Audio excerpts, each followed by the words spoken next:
Everybody, we got a great show for you today. Happy Friday. We've got John Emmett coming on again as usual. He's got a walk on the mild side on Weymouth Beach. I don't know what the name of the beach is, but it's in Weymouth. Ben Ramacher is standing by. He is the esteemed class manager of the 49er and the FX and the NACRA 17 Olympic classes. He's at their World Championships in beautiful Nova Scotia. And we've got quite a good segment with Ben. Red Bull Lingy, you may have seen capsize with their sails down under tow in Barcelona. We'll update you on that. No damage to the boat, nobody hurt. Bravo Zulu to the Dragon class. The Gold Cup is just wrapped up at the Royal North Sea Yacht Club in Belgium.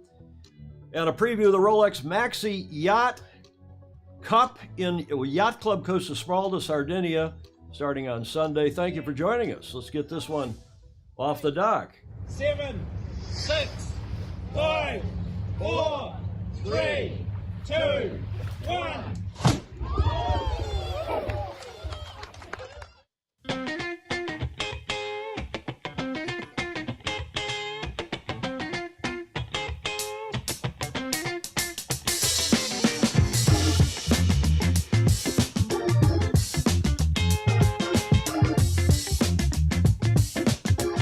Live from the Beach Street Yacht Club, it is show number 549. I can't believe that we've done 50 shows since we had our little 500 celebration, or will have.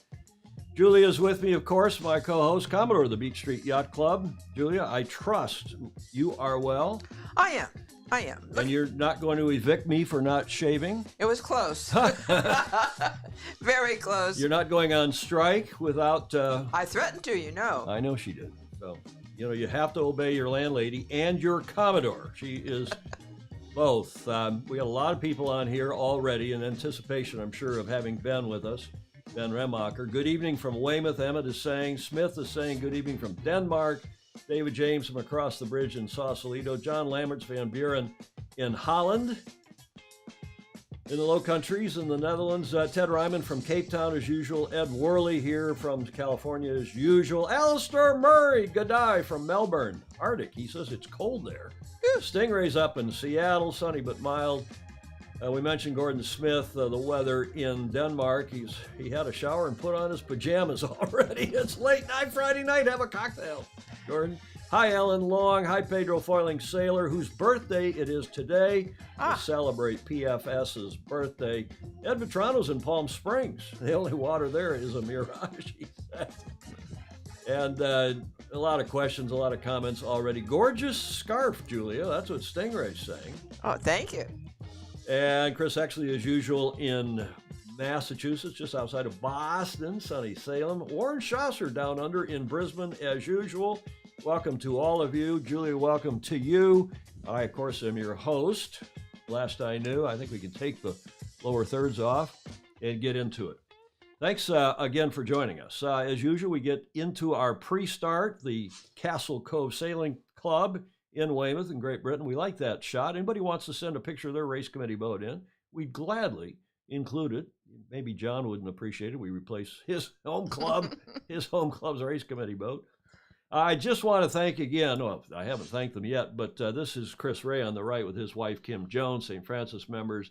You can take the boy out of Michigan, but you can't take the Michigan out of the boy. Chris, a fellow Michigander, as you all know, he did it. It was a fantastic segment on Tuesday for our show. Chris was our guest. He, the super snapper, volunteer largely at St. Francis Yacht Club. He has a new book out, My Favorite Racing Picks. That's the cover on the right and the back cover on the left with Dixon and Perkins racing back in, I think, 08. 6. Now, was it 6? Says so. Where does it say that? Oh, it does, October 25th, 06. Sharp eye, Julia. And I got my 5 favorite photos out of all those great photos Chris showed on Tuesday and just reprised them here. This, of course, was the Larry and Ernesto match here in 03. After Ernesto had won the Cup, Alinghi, and we were their challenger of record. Fantastic racing here on the city front. That's the groin down there. The Spit off of Golden Gate Yacht Club. That was my fifth favorite. This is my 4th favorite photo. I think a lot of you thought this one was a terrific shot as well. This is Kayard. It looks like he and John Kostecki, who's there in the black hat, are having a bit of a discussion as to which way to go. They're in a charity race. That's Commodore Sean Svenson's Canar that he donated as well. And they said who was steering that? That's Pam Healy? Rourke Levy, right? Oh yes. Who's steering the boat. Yeah. And then I think this is a terrific look at the angst, I think, from the Malgus 24s on the Berkeley Circle. They're cold and uncomfortable. This is sailing, summer sailing. This is summer of sailing in San Francisco. And I think everyone's favorite shot was from the Carnage section. And this is what is this? I don't know. It's not a J105. No, it's not, because it's got a spinnaker pull. Right in front of St. Francis Yacht Club during the Big Boat Series, and the expressions on those faces are priceless, and everybody's hanging on for dear life and having fun. The profits from Chris's book, if you want to know more about it, you can shoot this QR code. All the profits are going to the St. Francis Sailing Foundation to help put some young, mostly young, but also some older Olympic-type sailors, international sailors, on the road from the Bay Area. And thanks again to Chris for being our guest, and that superb slideshow, Julia. Absolutely. On Tuesday. Wasn't that good? It was fun. Okay. And good. You know what day it is today? Only because I cheated. You did? Yeah. What did you do? I looked at the At the show notes at Yeah. the top of the show? Mhm. Today is, Coconut Day. well, you can announce it. You can do the whole segment. Happy World Coconut Day. I was trying to find that music. I'm just a bunch of I'm a lovely bunch of coconuts. That stupid yeah. song from the 30s or 40s. I couldn't find it. It is World Coconut Day, and of course, coconuts, beaches and sailing and islands. And World Coconut Day on September 2nd each year recognizes the flavorful and aromatic nutrition the coconut brings to many products. Biologically, the coconut is a seed, a nut, and a fruit all in one package. I did not know that. However, the term for a one-seeded fruit, nut, is Droop. drupe. Did you know that? Yeah, I did, but I've forgotten it. A drupe, and that's how it's pronounced. I had to look that up. Every part of the coconut is sourced from the water inside the shell to the outer husk. Its oil moisturizes our skin and improves the flavor of our food. The nutrient-rich ingredient is one superfood. Gordon Smith says, that's not... You know what today is also, Julia? Nope. I just said it. Oh, yes. It's our Fozy and dear friend from Sydney, Peter Stevenson, a.k.a. Pedro, foiling sailor. Peter, happy 72nd birthday. He was born 1950 on this day. It's the 3rd. It's the 3rd of September is his birthday. And, of course, it is today in Oz. It's the 3rd. So how appropriate that we celebrate, right? Yes. A special kudos to him, too, for doing a superb share of last week's program. He did, with a nice comment, didn't he? Yeah, with a really nice comment. And I commend it to you as an example of what you can do to your friends, too. And Peter also sent in another Pedro's, what's this thing called? Pedro's something perspective. Not pernicious. I've forgotten already, but Peter sent in another one, and we're working on that for next Tuesday. Gordon Smith, happy birthday, Pedro, foiling sailor. You see then sometimes in Hawaii, then when the ladies dance at the luau. I think he's talking about the coconut. Yep, my mother is on. She's Janice Davis. She's reminding us that this weekend, Julia, is our end of our summer. Right. Here, it's not literally the end of summer, but it's our Labor Day, 3-day weekend, Labor Day holiday here in the States and up in Canada. Football party tomorrow. She's saying hi from beautiful Ann Arbor, Michigan. Chris, actually, what happened to the beard? As I said, Julia made me shave it off. I did. She was shaking her finger at me. Peter, happy birthday. And I have a little program note about next Friday's show, a week from today. Very pleased to report that we will be discussing at some length the Resolute Cup, which takes place next weekend in Newport, Rhode Island. This is New York Yacht Club's. It's the runoff series for American yacht clubs to get into the esteemed Invitational Cup, which takes place next September in Newport, Rhode Island. It's been going on now for a dozen or so years, and they bring the top yacht clubs in the world together, and they've been racing. They're now racing the IC37s. It's an intra-club, largely amateur competition, conceived and hosted by New York Yacht Club, and we're going to preview that with guess who? The esteemed Commodore Oh, good. of New York Yacht Club, Paul Zabatakis, is coming on Lovely. next Friday, and he will be telling us about this race, this invitational race for American clubs, which, as I said, leads to clubs qualifying from this event into the big enchilada next year for the Invitational Cup. They've been using J22s. I think San Diego Yacht Club won it last year. I'm not 100% sure, and I didn't have time to go check. Here is a shot from last year, 2 years ago, the event, the Resolute Cup.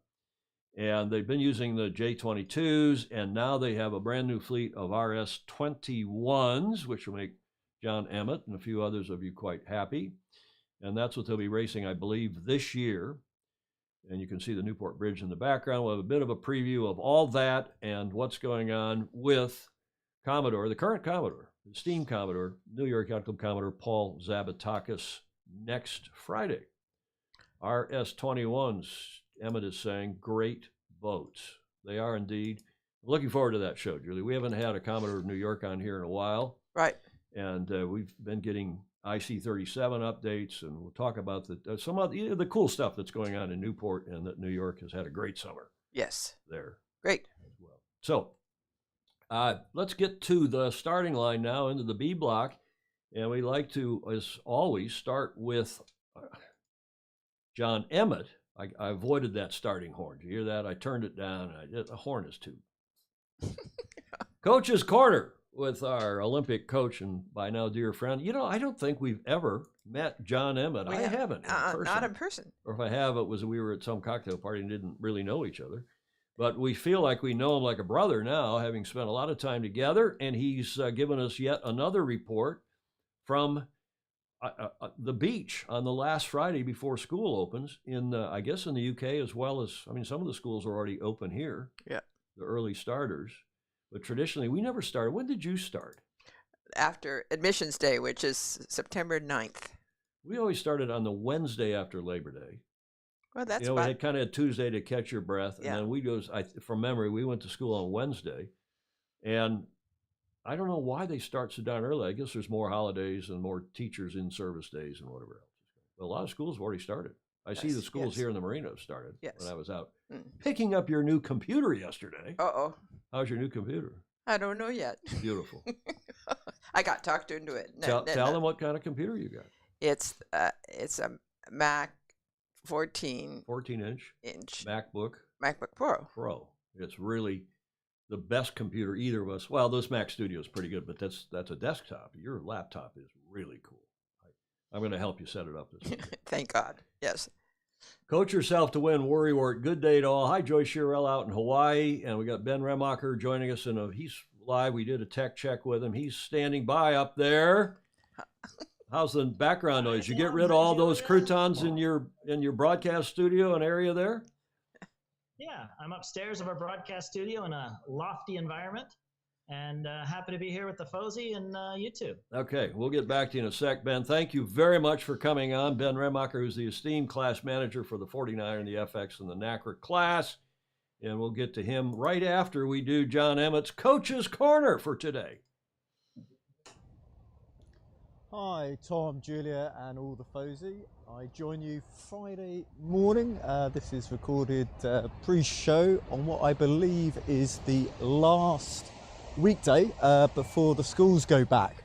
So yeah, there's quite a lot of young people in the background making the most of the fabulous Weymouth weather. I'm here down by the Coast Guard station. Going to try very hard not to walk in the sea again, but we'll see. Any sun stutter is probably I just got wet foot again. Unfortunately, my esteemed camera lady Lily is not available today. Little injury making walking difficult, bless her. So these things happen. So you're going to have to put up with me. Hopefully I'm going to be okay with the recording time because holding the camera I can only hold my arm up for so long. So joys of a nerve injury, meaning there's a little bit of weakness on this side. I've also turned down the quality, which is probably quite good for most people. You don't see me in too great a detail because I think that should stop the camera overheating. Having said that, as we get into October next month, I think overheating won't be a problem, but it might be at some of the venues I go to over the winter. I think that's one of the very nice things about the sport. We have winter training, so we never actually end up anywhere too cold. I mean, the Finnish say there's no such thing as bad weather, just bad clothing, but it does make sense to go somewhere where a bit more daylight, and it's easier to fit in, you know, a cycle and a sail and a gym session in the same day. So I've actually written our entire programme up to Princess Sophia next year in great detail, and I'm also looking at 2024, which will be a very busy year. Qualification starts in earnest next year at the Worlds, the entry for which will open in January, and every country will have the opportunity for a place in each class. And the key events for 2024, they're already in the diary. So you've got the Europeans in Greece for the Ilka Sixes very shortly after Worlds. We've got a Worlds in January, Europeans in February, and then a last chance regatta at Yare, which is going to actually have 2 fleets sailing, those who've qualified and those who haven't. Reason being, you don't want anybody to be affected by somebody who's already qualified. See if you have a fair fight, and there will be just one set of medal races. So the media for that will be pretty simple. The medal race will be those people fighting for their final qualification. So yeah, in a rough plan, have everything set out now till 2024. So yeah, busy days of admin before I fly off next week. A lot of time on the internet, probably not that great for the back, etc. Hunched in front of a computer. In fact, I recently bought a cooling pad for my PC because with the rendering, it's just been getting quite hot. In fact, I recently did the very last Restart Shading show, or at least for now, show 50, and actually popped that up in 8K. So we'll see what happens with that. Just going to give my little arm a rest. Probably means I've talked too long already. But yeah, we're coming to the end of the season. It's noticeable in Weymouth because in November they don't actually insure boats, keel boats, on their moorings anymore, because when you have the winter storms and 70 knots going through, there's always the possibility that the boats come off. So those boats are taken off normally around when the clocks change, but they're coming off a bit earlier because we need those high tides. So yeah, we're into the very last few weeks of keelboat racing. Very active fleet of sonatas at Castle Cove. You can look that up. It's sort of like the laser sailing of dinghies, I think, but probably even cheaper than a laser. Certainly cheaper than buying a new Ilka, as it were. So yeah, people sort of coming to the end of things at the request. Going to try and do a little bit of on the water stuff for the next show, because actually it may be the last cadets, because pretty much as soon as the cadets go back in September, it is harder. So if it's not too windy, I'll try and do some stuff on the water. Going to be a big day, so you do go and pack up the boats and things for the Sunday Open meeting. Saturday morning, continue with the cadets. 5-race series in the afternoon, and I think I'm doing bar duty in the evening, so I'll try and work out when best to record that. But yeah, just the normal messages I get towards the end of the beach. Just everybody stay safe and look after each other. It's a hard time for a lot of people, and I think the mental and physical benefits of sailing just cannot be overstated. And that's one of the things which we found. Oh, I've met a dog. Fortunately not doing anything other than walking up and down the beach. The physical and mental benefits of sport, but especially sailing, I think that outdoor, that sea environment, it's so important. And that was one of the things we really discovered with Restart Sailing, and it was a big effort to get people on the water. In fact, there's always going to be problems with sailing, because just of the nature of the sport, whether it's too windy, not windy enough. UK, we're actually struggling a bit with some of our reservoirs. We don't have enough water, but there we go. Do stay safe, everyone. One of the sad things I've noticed recently, there seems to be a lot more scams and scammers going around, probably as people finding it harder to make an honest living or whatever. So stay vigilant, and I think this applies for most things. Yeah, just to really think about things. If something seems too good to be true, it probably is. Anyway, really looking for this show, forward to this show. We've got Ben Remocker on it, and what he probably won't tell you is when he first came to the UK, I was probably his first helm here in what seems a very, very long time ago. So have a great show, and see you soon. Well, what another. Yeah, he was really nice. And what a nice beach that is. It is, and there were a few dogs, and there was that one guy with a big belly, big belly, but I didn't see any dog piles that he had to step around, or he didn't trip over any beach chairs. Well done, John. A lot of, one of the things, lots of thumbs up and hearts and so on. A lot of people are on here. They don't comment, so we don't know for sure, because you don't see them in the consolidated comments between YouTube and Facebook. We are streaming this to 4 different channels. Thomas Youngblood is on. Jordan Stevens. Hi, Jordan. Ed Worley, we mentioned. Pancho Edler. These are names that you don't see. Carolyn Archer. Hello, Carolyn. Long time. And we mentioned, he did mention Greg Newman. Father Greg Newman's on. Clive Dutton. David Bray. David Guscott. There's a new name, in fact. Martha Angel Peterson is down in Palm Springs, right? Haven't they? And I think she's Scottsdale. Scottsdale, yeah. Arizona, Scottsdale. Greg Phillips is also on. Welcome to all of you. A couple other comments. Sault Ste. Marie. What's Greg Phillips doing in Sault Ste. Marie? That's Michigan, my home state, up in the UP, the Upper Peninsula. You can tell somebody from Michigan because we call it the UP. And of course, Ramacher's from Canada. He's a Canadian boy and a hockey player, so he's a good one. Replying to Emmett, Gordon Smith saying, I said that you were being a worry whore. Hi, Tier DeYoung is in SoCal.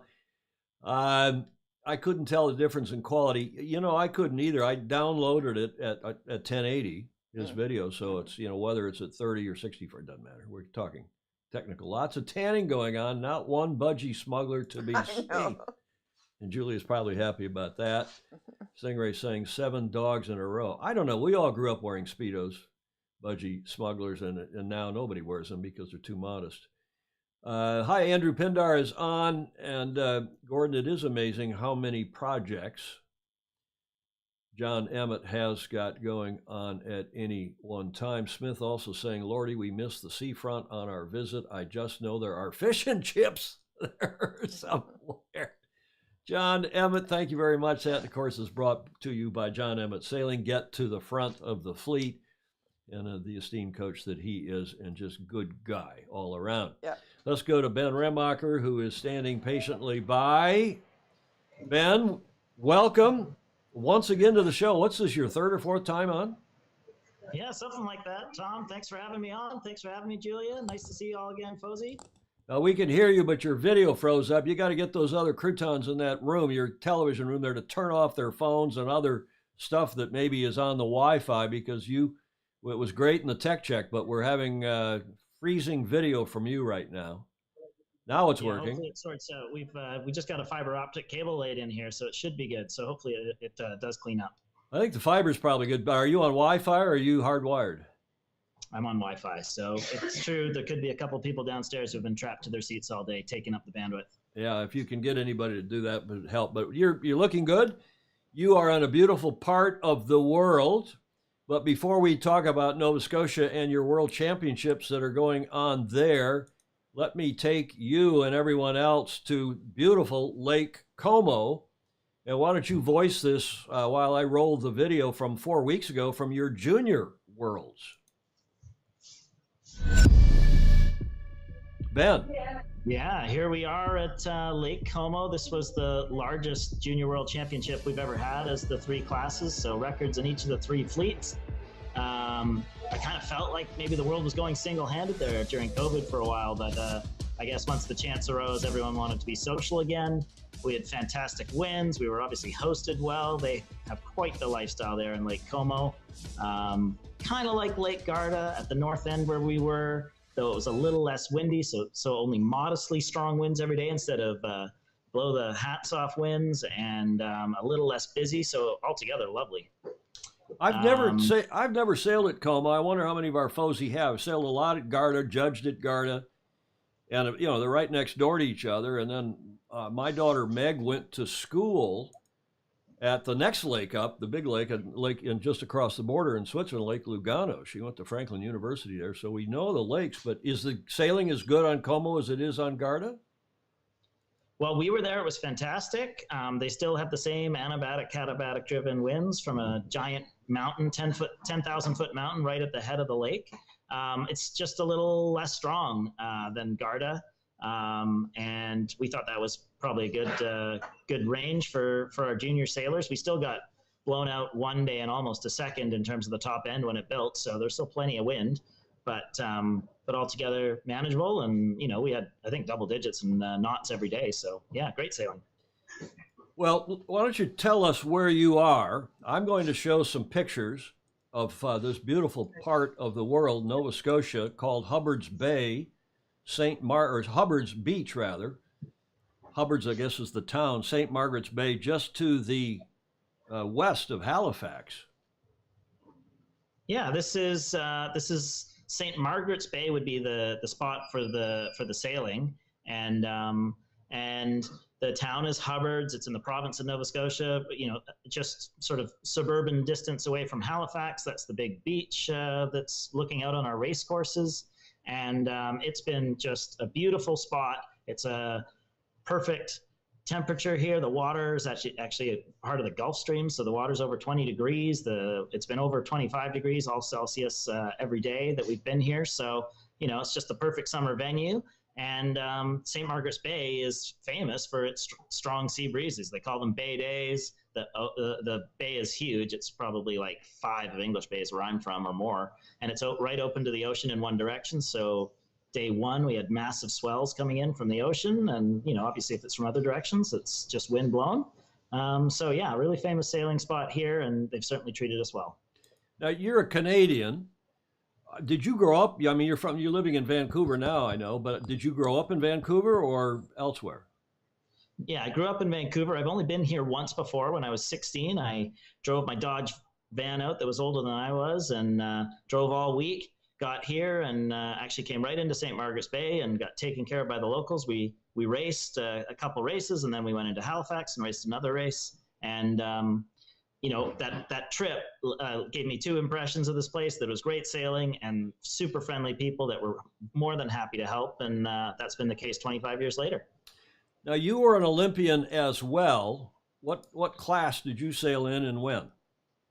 I sailed the 49er in 2008. So if you guys remember, that was the famous medal race with all the carnage and the Danish borrowing the Croatians' boat and going out and winning the overall gold medal in dramatic fashion. So that was the Olympics I did, and Canada's been back to the Olympics also again in 2012 in London in the 49er, and again in 2020 recently. Well, let's just, for those who are geographically challenged, show them again up in the Maritimes, Nova Scotia, there with the red dot, and then just to the west, as you said, suburban, the next really bay over. Well, actually, the red dot is where you are, and the next bay over, St. Margaret's Bay. How much tide do you have there? Is it? I mean, you're in the Bay of Fundy. There's a lot of tide. How much in St. Margaret's Bay? The tide's been going up and down about 2 meters every day, and yeah, so considerable tide. I wouldn't say it's been the dominant characteristic on the race course because the bay is so big, but it's there. I can imagine. Okay, we've got a bit of a venue tour that I found on Instagram this morning. Let's should we roll that? Absolutely. Quick, nice video. And beyond. Tell me. Talking to you, girl. It's a new world. Hey, I've been waiting for you, oh, you come play. Whatever, I like it, but okay. Whatever you want to hear, just say.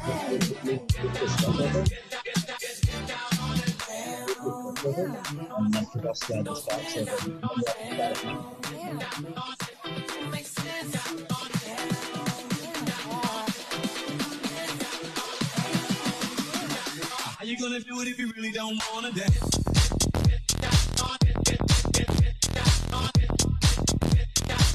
Come on,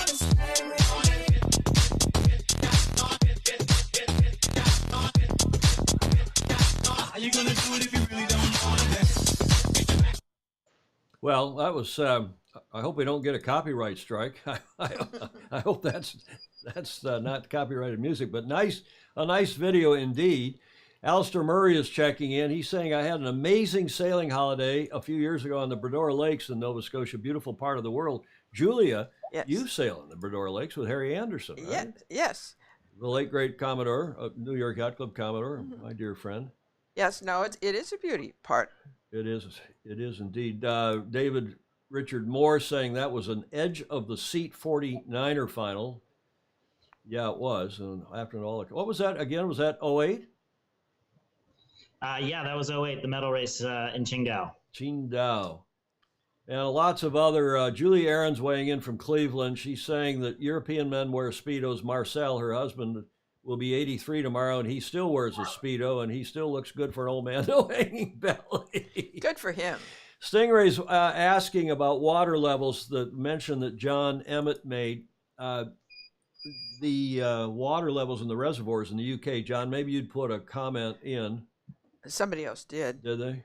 It said it's more erosion. Issues. Erosion, really? If you're referring to Great Lakes, not so much. No, you're talking about the UK, the reservoirs in the UK being low. Oh. I mean, we got a problem here in California, thankfully not here in San Francisco.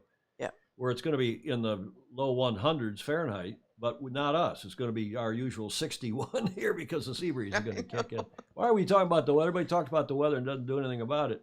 Except for they're spending billions of dollars trying to do something about it. I don't know. Greg Phillips says he is on the other side. He's in Sault Ste. Marie, but he's in Sault Ste. Marie, Canada. Oh, Canada. So he's up there with you, Ben. And he said he'll be in Halifax in a couple weeks, so he must be making his way across as well. Let's go back to the photos because we do have some great photos that you sent that I found. You've got some excellent photographers up there. Tell us what's this, day 3? Tell us what's going on. Yeah, we just finished day 3, like minutes before the show started. Actually, our final race of the day just happened. This is a photo from day 1. And the reason I like this photo was, obviously it's beautiful. You can see the breadth of the fleet, how many different nations are here all competing. This is the 49er FX fleet. And you can see 5 continents here in the photo, which is cool. And, all these women sailing in big breeze and big waves and out doing the skiff thing. And then this is a photo from the 49er fleet from day 2. We see the gold medalist Fantala brothers, bottom of screen, being chased by the rest of the pack.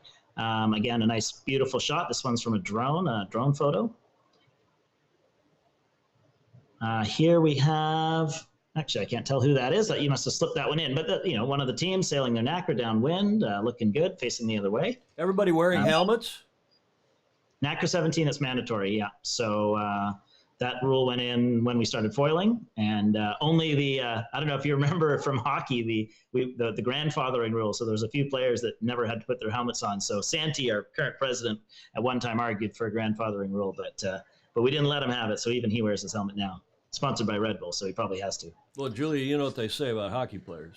We didn't, when I started playing as a kid, I'm quite a bit older than you, Ben, but we were they were just making everybody wear helmets.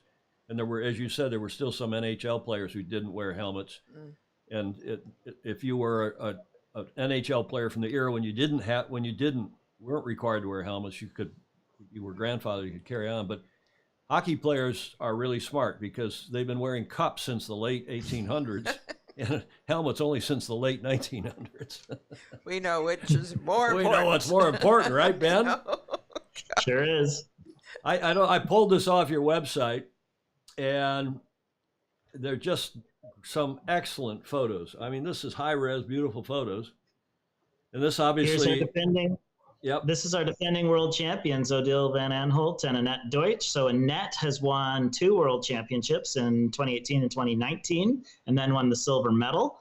Her helm, Anna Meek, just had a baby a few months ago and has retired. So she's now sailing with Odile van Aanholt, who won the European Championship and the World Championship last year, each with different crews who are different again than Annette. So you can see how deep the Dutch squad is. And those 2 are leading after today. And this is a picture during a race. Can you imagine having a smile that big while you're racing? Anyways, that's how they get around the course so well, I guess. I told you, I think, in the tech check or sometime, that her dad, Deal Van Aanholt's, the Deal, is that how you say her name? Odile, yeah. Odile. Her dad, Cor Van Aanholt, and I raced Sunfish against each other way back when. He was, I think, a world champion in the Sunfish class. And you told a little funny story about her and her dad. He didn't hear. Did we lose you? Yeah, I've been in and out a little bit, but I think you're talking about Cor, Odile's father, who's you told good sailor on his own. a funny story about him and his daughter. Yeah, well, he's great. He hangs out with us sometimes. He comes and watches from the sidelines a little bit, and keeps it mostly out of Odile's hair, but always has the credit card, I'm sure. But you said that Odile sails. Well, she's never sure if she sails better when he's there or not. Yeah, this is a big regatta for her because Cor's not here, and she wants to do well without him here. I guess get a little more leash, maybe. And how about the Flying Italians? Well, the Flying Italians are something else. They won 2 out of the 3 races today, as well as all 6 yesterday and the day before. So that's Ruggero Tita and Caterina Banti, probably the most famous Olympic sailors currently. The Ruggero had a movie and a book released last summer about him. So he is a really famous guy in Italy right now. It's really something to behold. Ben, I mean, you're an expert sailor, and you've been watching the development of all 3 of these classes and leading the development in many respects. What's the key to their success, do you think? Well, that's the big question of the day.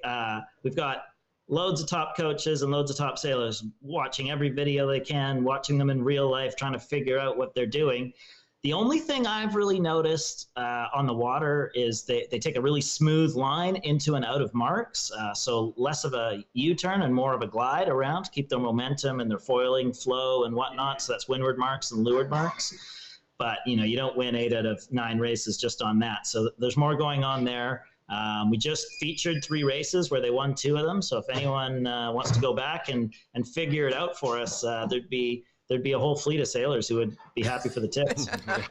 Yeah, the live coverage was superb. I had it running here on the big screen next to me all morning, watching it instead of my usual business channel, and watching our stock market went from up 350.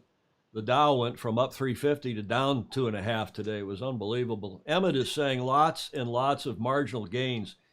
Yeah, they must be superb boat handlers, and they must just have superb boat speed as well. As when you have great boat speed and great boat handling, your tactics can be plus or minus. But it's an amazing job they're doing, and they are famous in our sport, not just in Italy. And it'll be interesting to see how they do in Marseille. You think they will? They're the odds-on favorite, obviously. Well, 2 or 3 times this month, I've heard people say, "Oh gosh, I can't believe they're sailing so well at this stage of the quad. They're just going to let everyone catch up." Which is a funny attitude. I've never really seen a top sailor try and slow down, but what they're doing is pretty unprecedented. I'm not, I can't remember even Burling and Tuke or Utteridge winning so many Olympic class races in a row. I mean, they won the European Championship 6 or 8 weeks ago with less than a third of the points of the second place team. But maybe it has happened in the past. Maybe Scheidt. I know Scheidt had a really good Laser Worlds once in Brazil, but it's pretty unprecedented what they're doing. Obviously, we've had a bit of a technical transformation in the class, and they jumped on that early. But it's pretty cool to see, and no doubt everyone will be trying to catch up. I saw another comment there from John Emmett. He mentioned that China was doing well, and I noticed that too in the results. They're top 10 in both the 49er and the FX. And I went down and looked through our Gold Fleet and 49er. We've got sailors from 5 continents for the first time in Gold Fleet here at Worlds. So there's other things to look at than the number 1 on the scoreboard, and it's pretty interesting to see that China's coming through on the skiffs. We haven't seen them in a few years. They've been practicing at home, and I guess it's been working. Is it true that you were sailing a 49er with Emmett at some point? It is true. When I first moved to England, there was a chat board, and I put a note out that I was a Canadian crew looking for someone to sail with. And John reached out to me, and we went sailing a number of times, even down to the Palamos Christmas race in Palos in Spain. And we went down and did Barcelona when that was a World Cup. And yeah, John and I did a little sailing before he went back to single handing, and I ended up sailing with a guy, Paul Towers, who was a 505 guy. Is Emmett okay, or is he just kind of so-so? Yeah, it's a great sailor. I'm sure we all know that. Neither of us was particularly expert at the 49er at the time, but yeah, we got around the course. Sure, we were racing the rankers and trying to catch up to the likes of Hiscox and Draper and Brotherton and Asquith and people like them. Yeah, Emmett says, oh, he's just so-so. Well, we know he's multiple world masters champion in the Ilka 6, at least, and a great sailor and a great coach. I got some more photos. Uh-oh, did we lose you? Hey, Tom, I don't know if you can hear me, but I'm actually here with a couple of young sailors from Canada. If you want to chat with them, I've got Tom Staples and William Staples here. You got time for them? Yeah, sure. By all means, you dropped out for a sec. Bring them in. Yeah, they're just here beside me. So this is, let's just focus on them so we don't get too far away. This is Tom and William Staples, twins from Canada, who are in their first World Championship and were at that Junior World Championship. Yeah. So why don't you just introduce you two and talk to Tom online? Hi, guys. So Well, welcome to the show. We're in San Francisco, and this is our twice a week, almost 550 shows, and we get, important people on like Ramacher, and we've had, who's your laser sailor? Canadian Sarah? laser sailor. Sarah Douglas. Sarah Douglas has been on the show a couple times, and you probably don't know Paul Henderson, former president of World Sailing when it was IWRU, and a lot of Canadians. My wife's Canadian. I play hockey like Remacher does, and grew up going to Toronto to the Dave Keon and Dave Harris Hockey School. So welcome to the show. How you doing? We're good. Learning a lot. It's been a beautiful couple of days of racing here in St. Martin's Bay. Yeah, it's been pretty exceptional. Yeah. How old are you? We're 18 years old. So this is our first senior world championships that we're participating in. Yeah, we featured a video from Como just at the top of this segment with Ben. How was Como? How'd you do there? We went really good in the qualifying series and dropped off at finals, but overall it was a good regatta for us. I think we finished 20th. So it was a pretty positive event. Yeah. Where in Canada are you from? We're from Montreal. Lac St. Louis? Yeah, exactly. We sailed out of the Royal St. Lawrence in Dorval. We ran a World Youth Championship. It's maybe been there a couple times, but I was the chairman of the jury there. I don't know how many years ago, a long time ago, before you guys were born. Yeah. I think the posters are still up in the junior sailing at the. So yeah, we've definitely seen those around. Can I get a question in here, Tom, from the boys? Take it away. So this is your first senior world championship. Put yourself on camera, Ben. We got to see you. Of course. Zoom out. There you go. This is your first senior world championship and the first time you will have seen some of the very top sailors in the game. What are you noticing about the fleet? Everyone's pretty good. the fleet keeps you honest. You can be doing really well and you'll make the smallest mistake and you'll find the back pretty quick.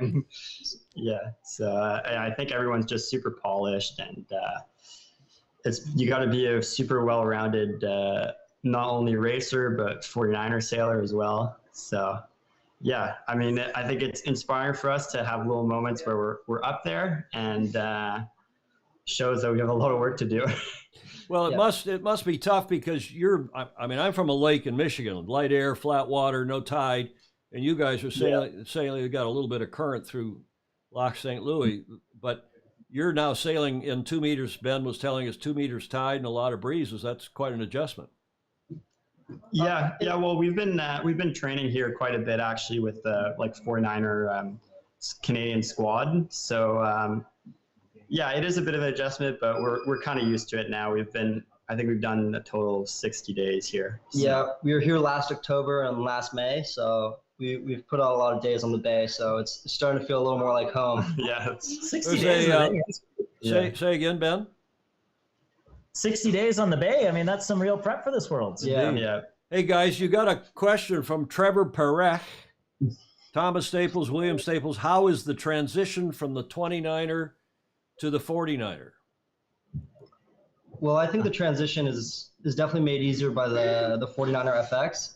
I think it's become much more common now for teams to transition through there because it seems that the top end weight for a 29er seems to overlap with the 49er FX.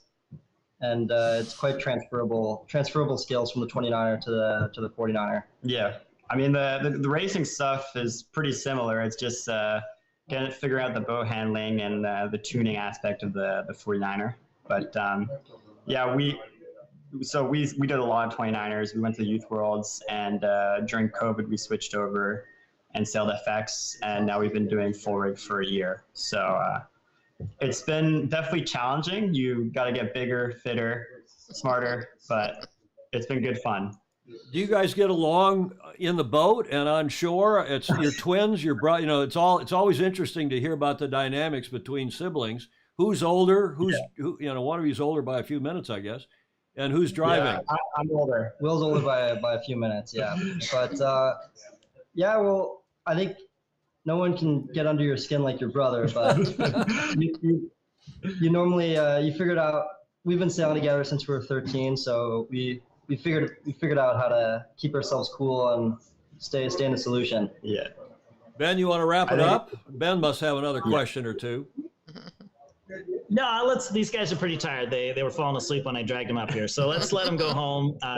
Thanks, guys. Yeah, good sailing. Halfway through your first Worlds. I'm sure you're looking forward to the next 3 days as well. Yeah, hopefully we can move up a little and have a couple good races. So. Yeah. All right, thanks a lot, Ben. Thanks, Ben. Thanks, Tom. Thanks, Will. That great stuff. You're what, plus 4 hours, so it's 17, almost 6 o'clock there, almost 1800 there.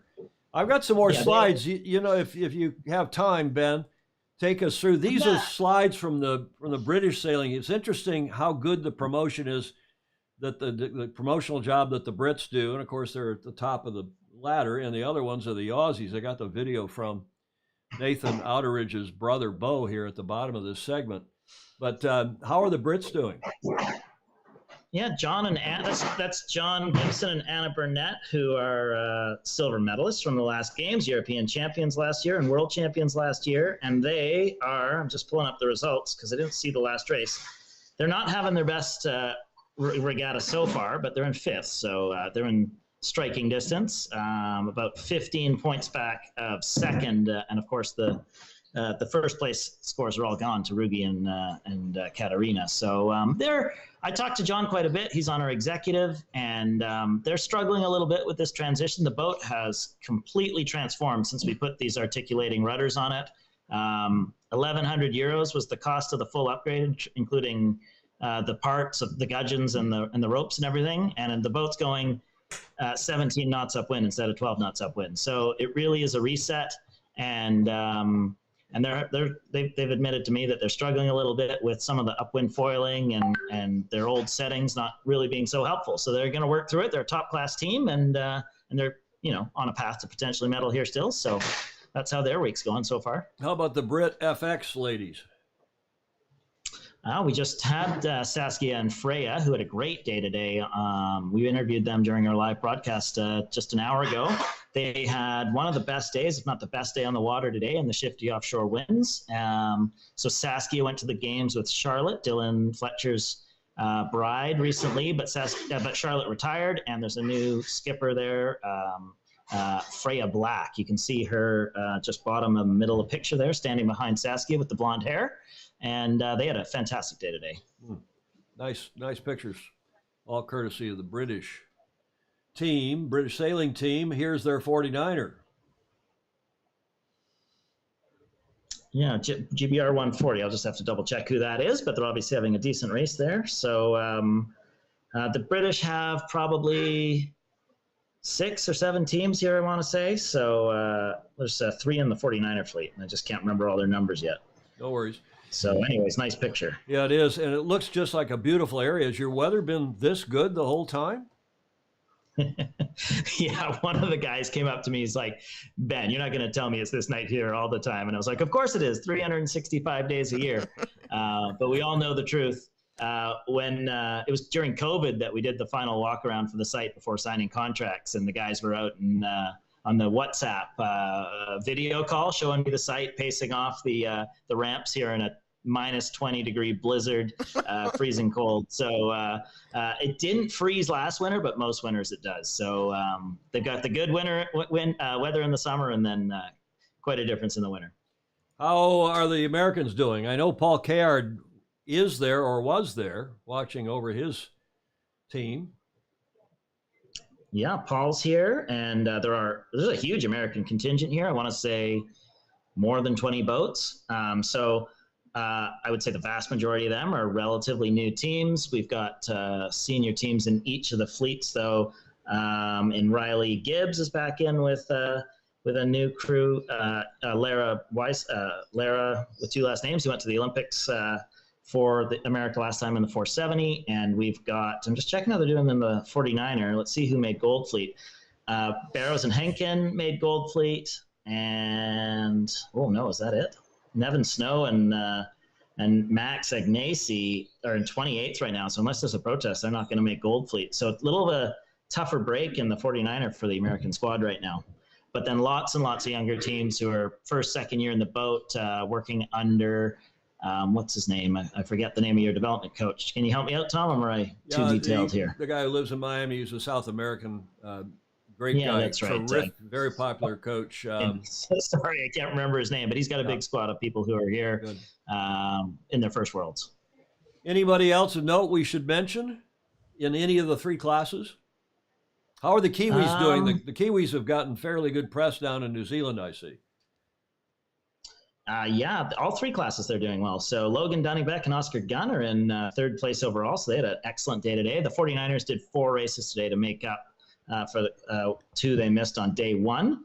And in the 49er FX, I think I heard that Alex Maloney and Molly Meach, yeah, they're in 4th place overall. So, top ranking so far for those squads. And let's see how they're doing in the NACRA. 8th in the NACRA. So 3 top 10s for New Zealand, all very experienced teams. And, they'll be happy. We have a lot of depth and I'd say a lot of openness in the skiff fleets right now. I think in the 49er, we've had Burlington Tuke retire. Just before that, Utteridge retired. And then Dylan Fletcher recently retired. So that's all the medal-winning teams from recent years, all out of the class. Jonas War also retired. So this is the first time we haven't had a returning gold medalist in the action, which means there's more glory up for grabs, I'd say. Mm. Our longtime friend and esteemed coach from SoCal, John Rogers, whom you must know, saying Leandro Spina. Yeah, sorry, Leandro, yes. Is the development coach, and he is highly regarded in this country in our Olympic hierarchy. I know that. Okay, shall I play this this video from Bo Utteridge, Nathan's brother, who is doing us, he does this for Australian sailing. He seems to follow the team around. I'm sure they pay him a buck or two, and produces terrific photos and videos for Australian sailing. Shall we roll this? Yeah, let's roll it.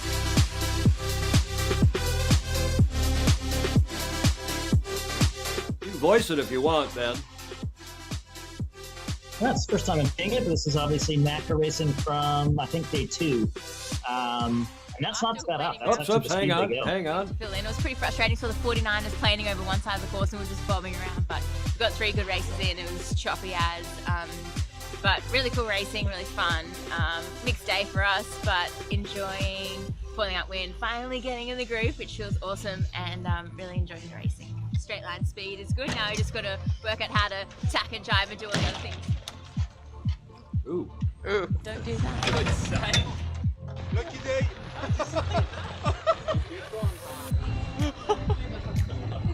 I got on camera. You have it? Me, I was staying with my sandwich.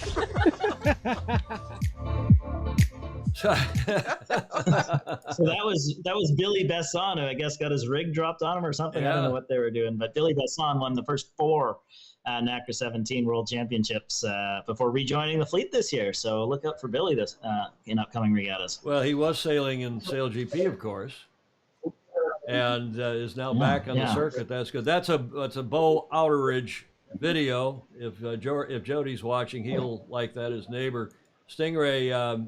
Do I recognize that lady from Sail GP Media, Lisa Darmanin? Yes, I think that's true. And it's Warren Chaucer, you were asking how are the Aussies doing? Well, any other news on the Aussies? Well, that was Lisa Darmanin, who you saw in that interview there. And she is the commentator, one of the commentators from Sail GP. They're sitting in 4th here with Jason Waterhouse as her helm. So, no complaints there, I'm sure. And let's see how the Aussie boys are doing, or the Aussie skiff sailors are doing. A little bit rougher in the FX, top teams in 18th, and then the 49er, they have quite a few. They've got about 6 or 7 teams here from Australia. The skiff squad from Australia is really looking forward to taking up Nathan's place. But Tom Burton, laser gold medalist from Rio. Yeah, this is his first 49er Worlds, and he's the top Aussie in 19th place. So I had a chat with him the other day. He was not happy with his command of the boat yet after just being a year in, but happy to be here and learning and on the path. So say hi to Tom for us as well. And Gordon Smith, who's our Fozy, our regular friend, he's also done some videos for us. He says this is really great, a really great discussion from the event. Lovely to get an informed and current reflection. And Julia, I think we couldn't agree more. Absolutely. Ben, you're terrific. Are you doing some of the broadcast yourself? I'm jumping in and out, but we've got Lisa Ross and Andy Rice on full-time commentary. We've got Chris Musler, your esteemed American sailing reporter, doing all the interviews. And we've got 3 more days of live racing, if you don't mind me plugging it, for the next 3 days, starting at noon Nova Scotia time. So running all the way through Labor Day Monday, finishing on Labor Day Monday. So if you want to hear them and watch these classes win a Worlds, tune in for it on all our channels, YouTube, Facebook. And actually, the Canadian Broadcasting Corporation put us on their digital channel for the first time. So that's pretty cool. Really? On their digital channel? Well, say hi to Chris for me. I saw Chris doing a lot of the interviews, shoreside interviews and so on. Gordon Smith is wondering what time CET, so at noon your time, is 9 minus... I think that's 4 hours. It's 5 hours, I think. That's 4 p.m. Noon is, I think it's 5 p.m., isn't it? Yeah, right. What time? I can tell right now. It's what time is it there? Almost 6 o'clock, right? 1800. It's 6 p.m. right? Yeah, 6 o'clock. Yeah. Okay. So it's 8 p.m. It's 20. It's almost 21 UTC, and CET is 2 more hours after that. So it's 11. So yeah, it's 5 hours. How's that for doing the math? I've got something I can click on here that has clocks and does that. Julie always talks about her watches. Yeah, right. Gordon, I think it's 11 o'clock CET, noon. But Gordon, you can do the math in your head. Well, say hi to Chris, and we'll be watching it. Starts at 5 p.m. CET. Starts at 5 p.m. CET, so prime time viewing. Yeah, okay, 5 plus 5. Yeah, that's right, plus 5 hours. That's right. Good. Well, I got one more question for you, sir, and that is our Fozy and dear friend. He's been on the show any number of times, Leonard Takahashi, Leo, with a new crew. And I looked at the standings briefly this morning, and he's not having a real auspicious regatta. What do you think? Yeah, I looked him up. I knew you prepped me that you'd be asking about him. So Leo's down in 40th, which, to be fair, he's in a good space with the people around him. He's got the bronze medalist in 41st. So, this is tough racing. There's no free passes, and Leo's beating the bronze medalist from Rio, who's actually our top-ranking remaining team in the fleet. So, the Sarah Kyle and Thomas Plosel. So Leo's not going to make gold fleet. His regatta will consist of trying to come 26th in silver, and I'm sure he wishes to do better, but this isn't, he hasn't sort of fully come into the fleet yet this year, so maybe this will wake him up and shake him up and get him going. Well, and of course, he's been sailing with Nathan in Sail GP, and when Japan lost their steed, their boat. So it's good to see him back in the 49er and give him a pat on the back for us. Say hi from Julia and myself. Yes, indeed. He's a terrific guest. Just to wrap it up, how many boats from how many countries in all 3 of your fleets? Approx. We got 28 countries and 140 boats. So, wow. It's actually a modest turnout. Not bad for outside of Europe.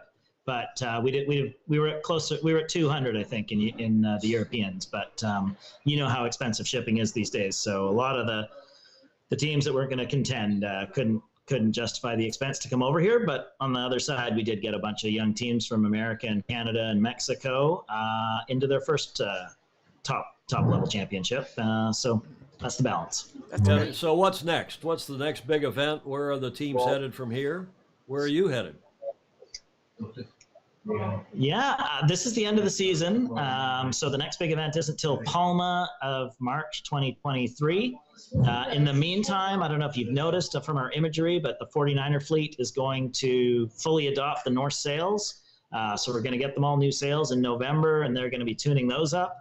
And then everyone's focused now on the Sailing World Championships next August, which will be the first chance to qualify for the Olympics.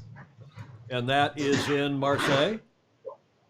Or is that in Aarhus? That's in The Hague. Den Haag. That's in The Hague, yeah. So Den Haag, there's a big important meeting coming up in September to plan that thing. There's been a lot of worry that there's not enough venue space or enough water space to run such a big championship. So the creative minds are going to get together and solve those problems. And hopefully we'll have a pretty clear picture of what's going to happen by the end of September. A lot of anxious people worried about such an important regatta, but there's a lot of brain power going into that. And then, of course, next year will also be a test event in Marseille. So the first test event, or the test event a year ahead of the Olympics, and there'll be a lot of people looking at that regatta. Most of the senior fleets were in Marseille this July and August and had a really good time from what I heard. The winds were excellent and very hot, but excellent sailing. And if they can repeat that for the Olympics, we'll be in for a treat. You have two adorable kids, I guess two. Do you have any others that you know of? No, those are the only two. And that was a nice photo you sent me late last night. I really appreciated that. It's a great looking family. Congratulations. The hockey season, I got to ask you, you still playing hockey, and when's the season start?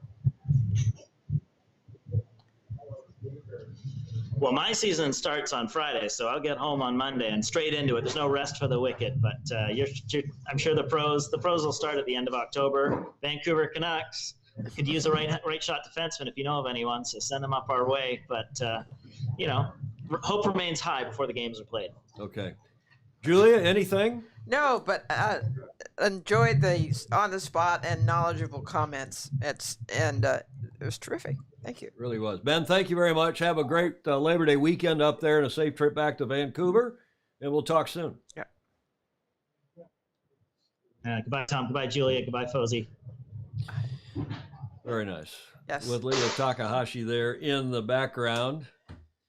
There in that last shot. Ben Ramacher from beautiful Hubbard's, Nova Scotia. Yes. Hubbard's, it's called St. Margaret's Bay.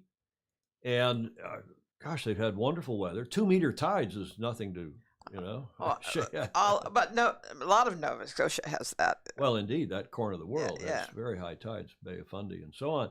Nice stuff. I hope you all appreciated that as much as Gordon Smith and Julia and I did. Thank you very much, Ben. Stingray saying super cool. Yes, Gordon Smith and Stingray both. And let's go to my favorite segment, Show In and Show Out. Yes. And I have two for you today, Julia. Okay. What happened on this day in 1666? Oh, 1066 I do. 1666 I have to think about. See if any of our Brit friends know. I'll give them a couple minutes here. And while they're thinking about it and people are Googling it, this is a live shot from the space station. Ooh. I've been trying to get a website, a YouTube live cam from somewhere in the world, and I have no idea what they're looking at right now. Obviously, it's in the nighttime part of the world, so someplace beautiful. Anybody know? Fire of London. Greg Phillips has it. That is indeed the situation. That is what was happened on this day, September 2nd, 1666, was it? The Tower of London is to the right in this artist's depiction. I tried to find where this artist is from, but it's on the website that I get one of the websites I get this kind of information from. London Bridge to the left, how an artist painted the Great Fire. More importantly, the Great Fire of London 1666 began at 2 a.m. in Pudding Lane. 80% of London was destroyed on this day in history. That's a date to remember. That is. We talk about the fires here, Julia, in San Francisco, which San Francisco burned down or almost burned down how many times? Yeah. Not just after the 1906 quake. Yeah. But a number of other times. And we have astoundingly large acreage under fire these days too. Down in SoCal, or you mean here? Yeah, I mean, yeah. Yeah. Well, what else? I got another this day in history. Do you know what happened on this day in history in 1752? So 100 years later, approx. My grandpa's family came to York, Pennsylvania. In 1752? Mm-hmm. 100 years before the first America's Cup? Yes. Your grandpa's family, or must have been your great-grandfather's, I think, wasn't it? Yeah. Well, it was his. Yes. It hit the family. Okay, Yeah. your grandpa's family. So Yeah. in 1752, here's your first clue, and only clue. The Gregorian calendar. Yes. Pope Gregory the 13th, with a calendar that was to make his name famous. And this was, again, this is 100 years before the America's Cup. And the calendars were just getting sorted out. And this was probably the biggest transition because the British colonies, including the U.S., all switched over to the Gregorian calendar from the Julius Caesar calendar, and they skipped those 11 days in September. They went from the 2nd to the 14th. Stingray saying, Clark Chabin got it. Clark said, yep, the Gregorian calendar. Peggy Lidster, hi, Peg, nice to see you. Mm-hmm. 2 meter tides is not that much. We have that in Connecticut. Steve Gruber is saying, yeah, okay. Japan surrendered? Yeah, they did surrender today. That's right, David James. But of course, it's also Peter Stevenson's birthday today. Yes. So he would have missed his birthday back in 1752. He would have not had a birthday that year. Thank you for joining us. We're about an hour and 7 minutes into today's number 549. Wow. You want to do something special for 550, or is that just another number? I don't know. If we have a good idea, we'll do it. Well, that's next Tuesday. We better have a good idea over this Labor Day weekend. Oh, we have nothing else to do. I coughed.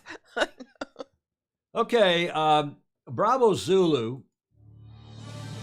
There's some, just because the sport's going again in different parts, most of the world, COVID seems to be finally behind us, more or less, knock on wood. Hopefully it's well behind us. Do you know what regatta just took place a week or so ago in Belgium? That much of a clue. In Austin, Belgium. No. And I recognize any number of people there. I can see some old friends from the jury, and I can see some sailors. That is the Dragon Gold Cup, one of the great classes in the world today. Of course, it was an Olympic class back in the day. His Majesty King Constantine won a gold medal in the 1960 Olympics, Rome, when they were sailing was in Naples. But the class is still going strong, and it was hosted, the Gold Cup was hosted, let's say, a week or so ago by the Royal North Sea Yacht Club. I'm sorry, I'd not heard of this club before, but they're celebrating their 75th anniversary. Oh, nice. They were started back in, 47, just after the war. The Royal North Sea Yacht Club is a well-known sailing club on the Belgian coast there at Ostend. It was established in 47 by Commodore Georges Timmerman, the founder and first Commodore of the Belgian Navy. Aha. During the Second War. In the early years of the club, it was closely related to the Belgian Navy. Even the pennant, I guess pennon must be French for the burgee or the pennant, of the yacht club was inspired by the flag of the Belgian Navy. Today, King Philippe of Belgium is the honorary Commodore of the Royal North Sea Yacht Club. So bravo Zulu to them on the occasion of their 75th anniversary and for hosting the Dragon Worlds, which is apparently a terrific event. Have a look. Great. I love the logo. Ah.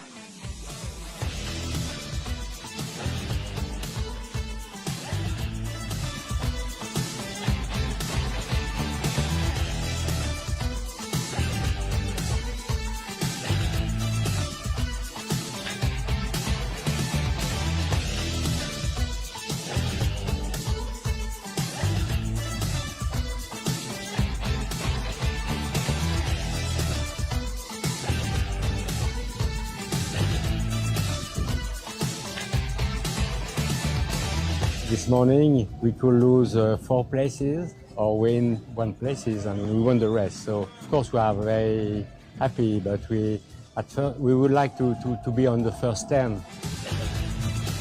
little bit disappointed. Obviously, you know, it's nice to win, but second's the next best thing we could do. So, not totally disappointed, but yeah, we'd like to have won. We've had a fantastic time in Ostend. You know, they've been fantastic hosts. It's been a well-organised event, and they've been great socially looking after us, and yeah, it's been a great crowd.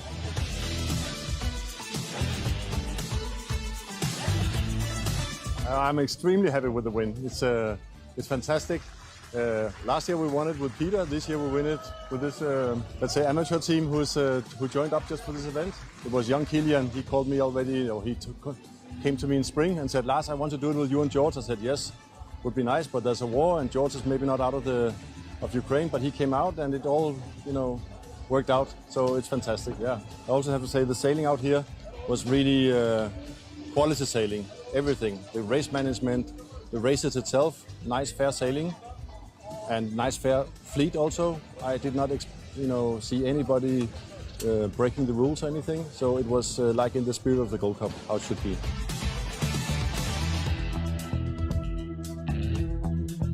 In the spirit of the Gold Cup, nice fair racing, nice fair fleet. Lars Hendrickson, who's a Dane, I don't know the gentleman, but what a class act. Yes, absolutely. That whole class is, Julia. Look at the nice comments, too. Oh yes, all of them. Yeah, and I've heard of dragons, and I guess I've seen them, but they're really beautiful boats. Indeed, and that's what Gordon Smith is saying. The Dragon class is really well run, and there are a lot of fine sailors competing. Indeed, very, very pretty boats. Clark Chapin saying Clark, whose wife continues to improve slowly but surely. Karen, give her a big hug for us, Clark, and a virtual one for everybody on here. We're concerned about her recovery after that tragic car accident. Incredibly proud of her. Gosh, she's been working hard too. Yeah, indeed. Steve Gruber, never sailed or even seen a dragon in person that I know of. They certainly are beautiful, but boy, do they saw some wood. Yeah, in a bit of a sea they do, but fabulous boats. Why is a Brit sailing a Turkish boat? I don't know. It's a good question, Clark. Maybe somebody on here will know. David Moore saying, yeah, they remain beautiful boats. And my mother reminding me that it's my brother Martin's birthday today. He was born in 1963, 10 years after I was born, less than 10 years. So that's a happy birthday to my brother Martin. Congratulations, though, to the Royal North Sea Yacht Club and the Dragon class, to Lars Hendrickson. You see his crew there on the left, on his right, but on the left holding the Ukraine flag. He's Ukrainian, and I didn't know that, but he got out of Ukraine and managed to sail in this event, and of course they won. But look at the other name. Look at the other names that are sailing. I mean, not only Lars, George Lienschuk is his name. Now they're representing the Hellerup Yacht Club in Denmark. Terrific club. Kilian Visa, I guess it is, Visa. And then you've got Andy Beadsworth, Simon Fry, and Arda Beichel. Terrific sailors. I don't know why. They must have chartered the boat. And that's what Clark is asking. And then you got a French team from the UNCL in third. Jerry Trent, how do you say that, Julia? Trentasso. Trentasso, yeah. And look at who is fourth. The esteemed Peter Gilmore. Of the Beach Street Yacht Club. Well, that's a different Peter Gilmore. That's Peter Gilmore, who is the I see the BSYC. That's Peter Gilmore, the famous match racer. Won the '88 and maybe a couple others. Congressional Cup, sailed in the America's Cup.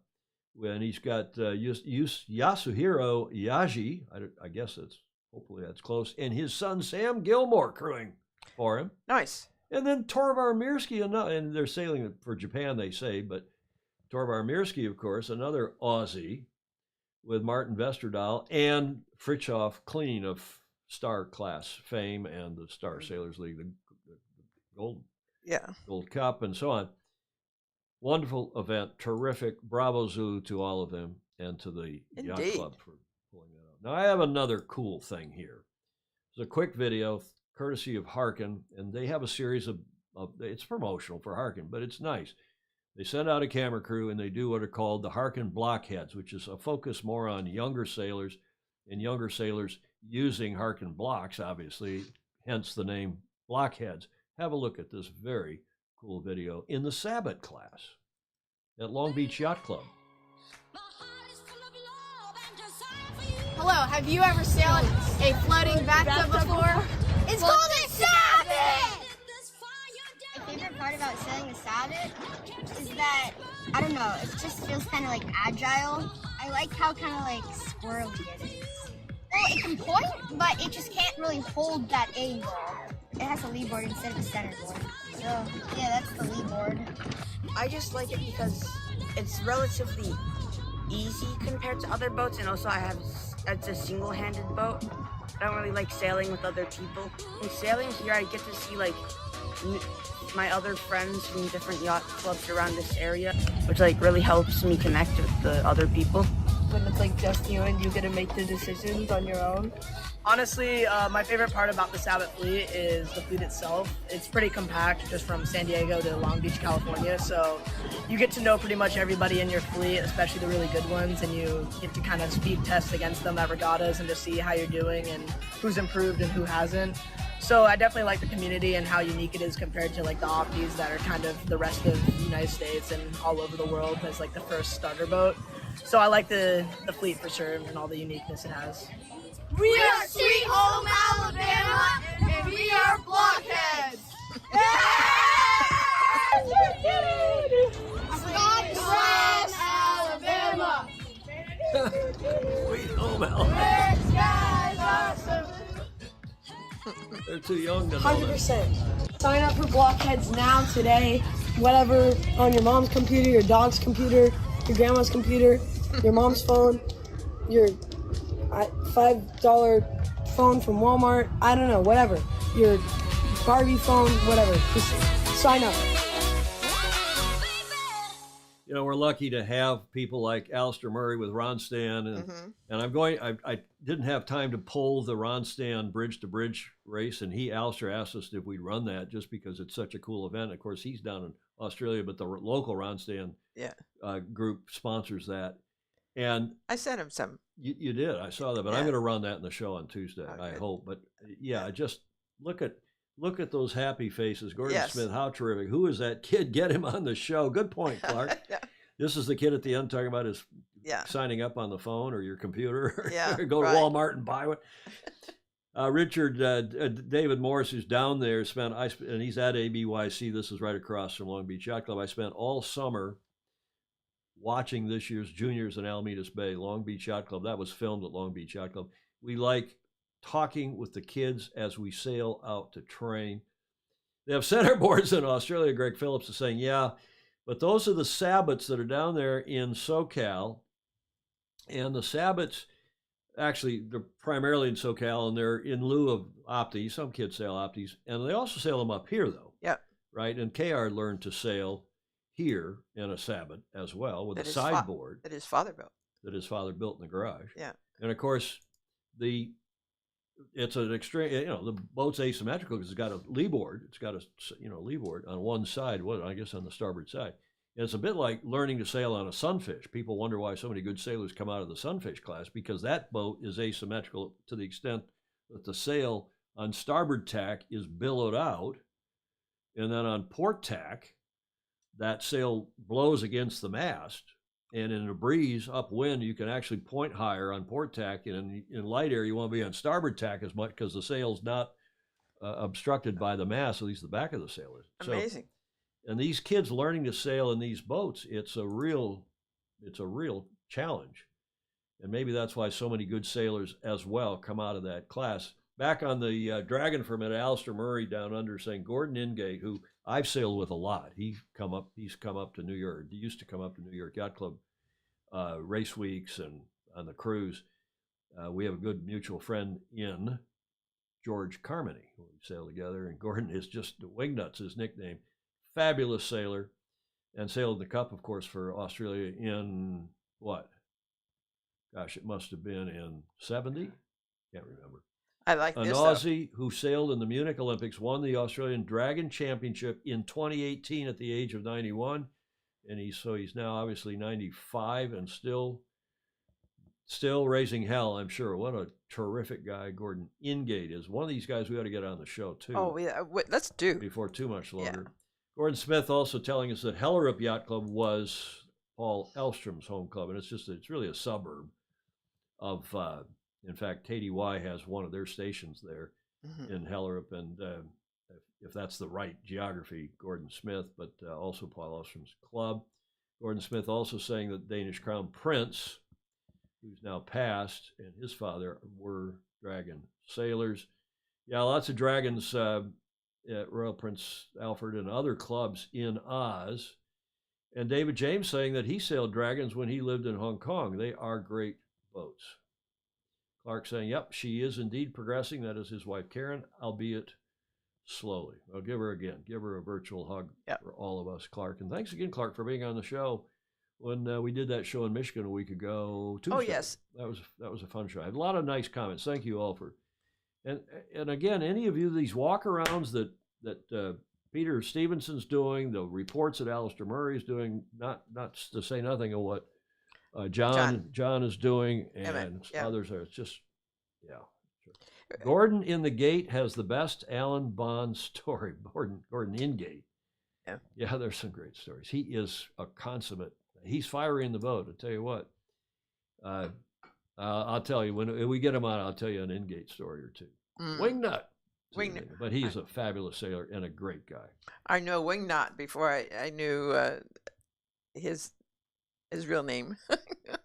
Well, and when we went the first time, Leslie and I flew from Newport, Rhode Island down to Perth for the 80, this must have been in 85, leading up to the 87 Cup.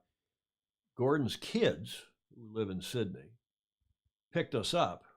We were jet lagged. We'd actually stopped here in San Francisco and had a long boozy night here at St. Francis because we had a 6-hour layover with Gary Mull and Tom Blackaller. And oh man. Then had to get on the plane and fly to Sydney. And when we got to Sydney, the in-gates picked us up, took us up to the top of the Needle. Yes, and I know it. Filled us full of booze. That always happens. We thought we were in Australia. We thought, okay, how far we didn't realize another 5-hour flight out to Perth is like flying from Miami to L.A. It's a long flight. We were a wreck. 54 hours door to door. It was at Christmas time, and it was just enough of that. Okay, America's Cup. We promised to tell you about Alinghi, Red Bull Alinghi's little incident, and they had one. You following my Facebook page, I think I put this picture up. They capsized, not while they were sailing, but sails down while they were towing in, and they knew this squall was coming, and it did. It's in Barcelona, where there's either no wind or lots of wind. That's why the average is good. Monica Diaz sent a funny note when I put that up on my page. That is this capsized picture. Yeah. I mean, they blew over under tow. No sails were up.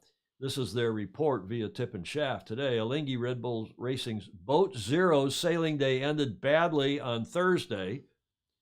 In Barcelona, as the boat was returning to port, sails lowered. It was caught in a violent squall and capsized, throwing a few crew members into the water. Immediately recovered by the boats accompanying the Swiss challenge. Quote, Alinghi Red Bull Racing's Boat Zero suffered minor damage to the port foil arm and to the hull. We will be back on the water soon, carrying on with our preparation for the 37th America's Cup, unquote, said Silvio Arrivabene, the co-GM of Alinghi Red Bull Racing. Clark saying it's a good thing that the mast is so large that a crew member can walk on it. The weather made the famous Swiss timing crash. Yeah, well, let me show you what that weather looked like. I have a video of that squall, that weather, courtesy of Alinghi. I don't think there's any sound with this. But watch these clouds roll across Barcelona. Look at that. Ooh. Okay, I think that sped up a bit, but needless to say, pretty ugly weather. So no surprise. Meanwhile, back at the ranch in Barcelona, they've issued another image of where the bases are. They're still showing a team base on the left, which is presumably is for the French. If the French do get their money together, apparently they have filed a challenge, but have not and have been accepted, but haven't sent their money in yet.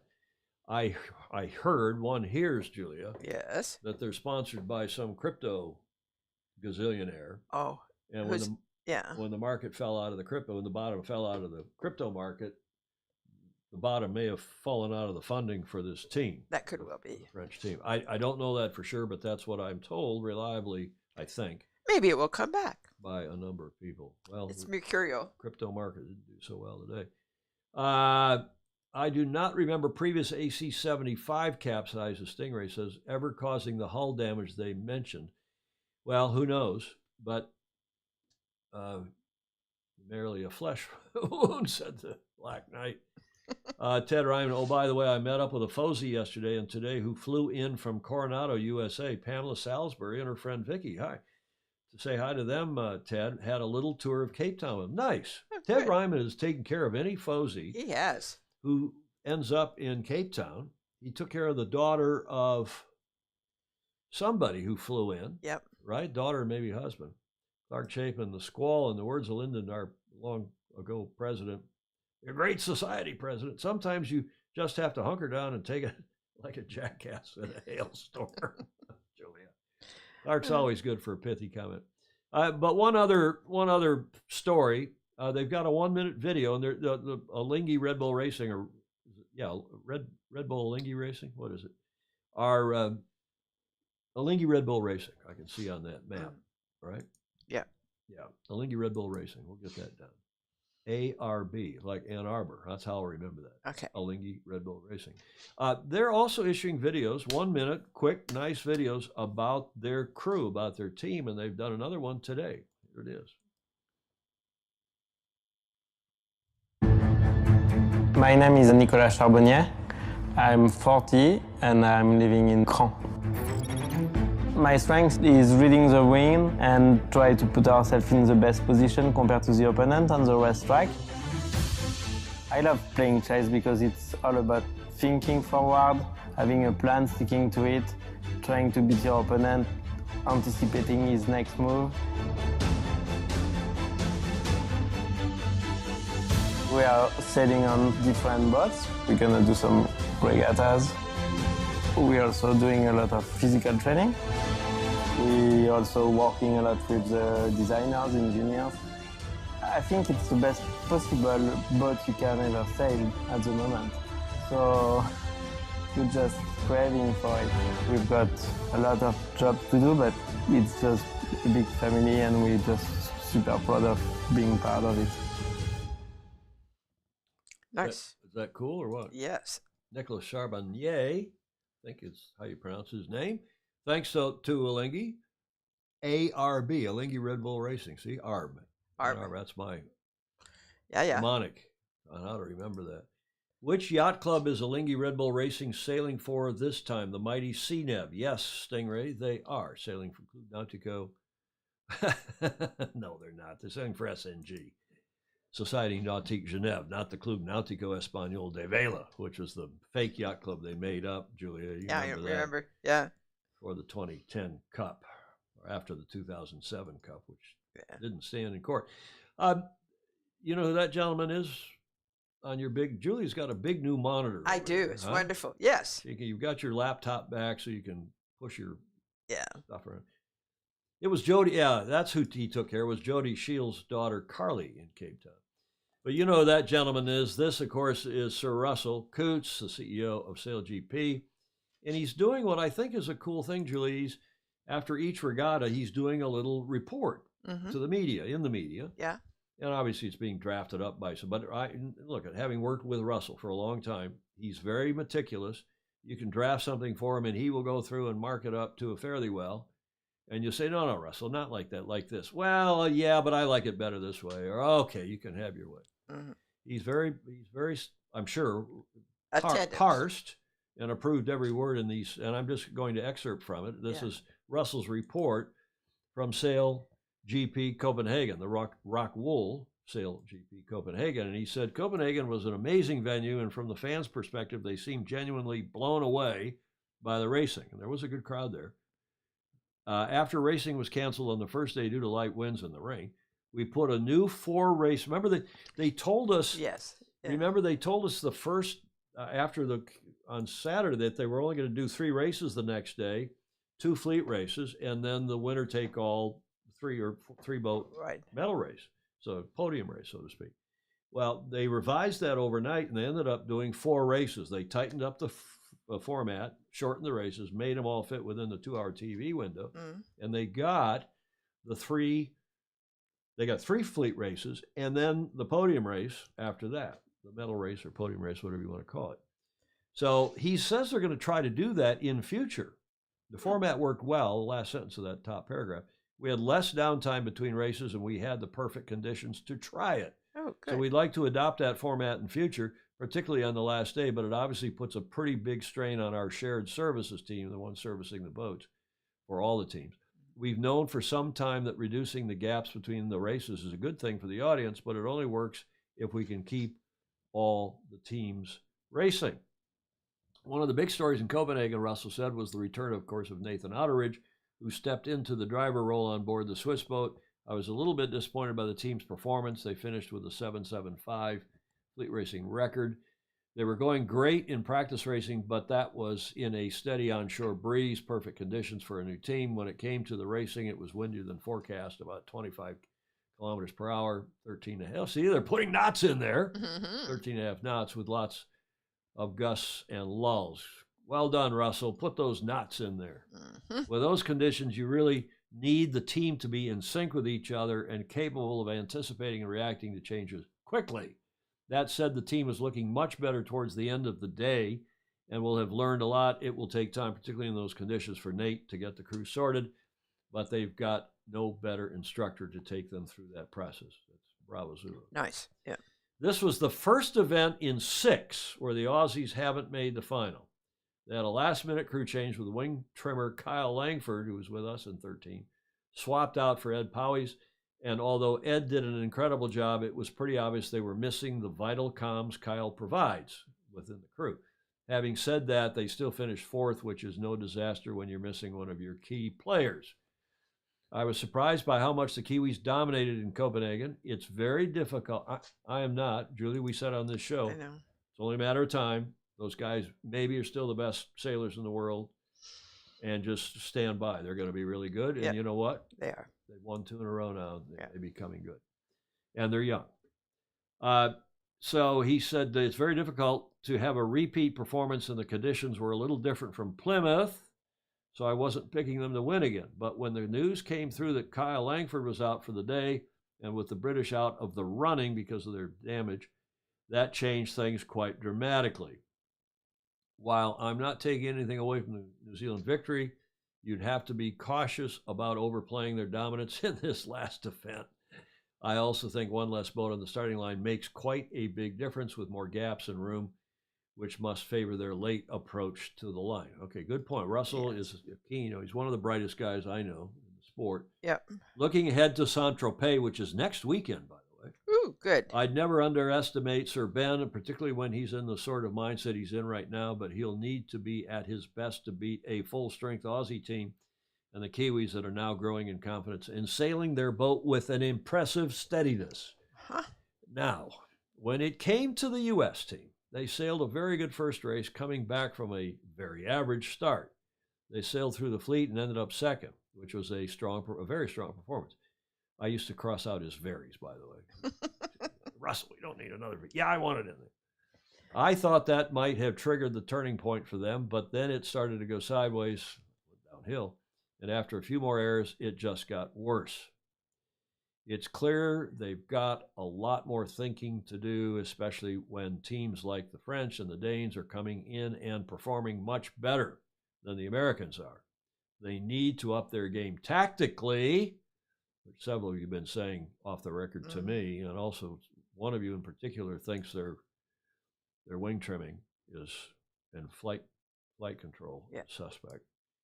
It's clear they've got to do a lot more thinking. They need to up their game tactically. Something's definitely not right there. Yeah, Stingray saying JS and USA need to get their wing trimmer back. With flight control as well. Now, you know who that is, Julia? This was not widely mentioned during the regatta that I saw. No. But this is a great sailor. I've known him. I've met him, partied with him, politely. Around the world, Australia, Newport, Rhode Island, Denmark. It's Crown Prince Frederick, of course, who was a Far 40 sailor and among other classes. Maybe the Dragon, too. And his Crown Princess, Mary, who's an Aussie now, Aussie/Dane.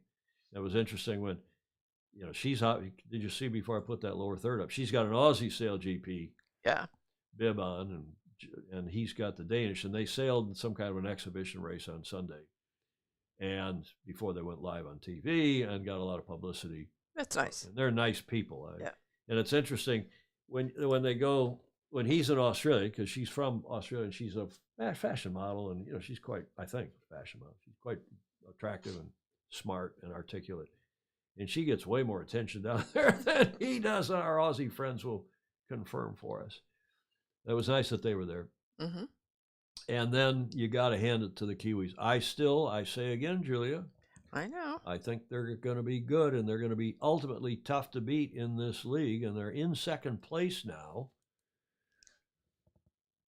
just behind Australia. Only 4 points behind Tom Slingsby is Pete Burling. The Danes, bravo Zulu to Nikolai Sehested, who we told you was in third place on 28. Canada is also under the tutelage and leadership of Phil Robertson on 27 points. Sir Ben slipping at 26 and down, but the U.S. in 7th out of 9. Come on, Jimmy. Get that team going. Yeah, Clark Chapin say, yep, those cheekbones don't grow on trees. Clark. They're great, though. They are. Okay, that's the next event is the 10th through the 11th in Saint-Tropez. I didn't have to put FRA, I think, on that lower third. You all know where Saint-Tropez is, and that's next weekend. We'll look forward to that. Saturday, Sunday, you know, sometimes it's Friday, Saturday.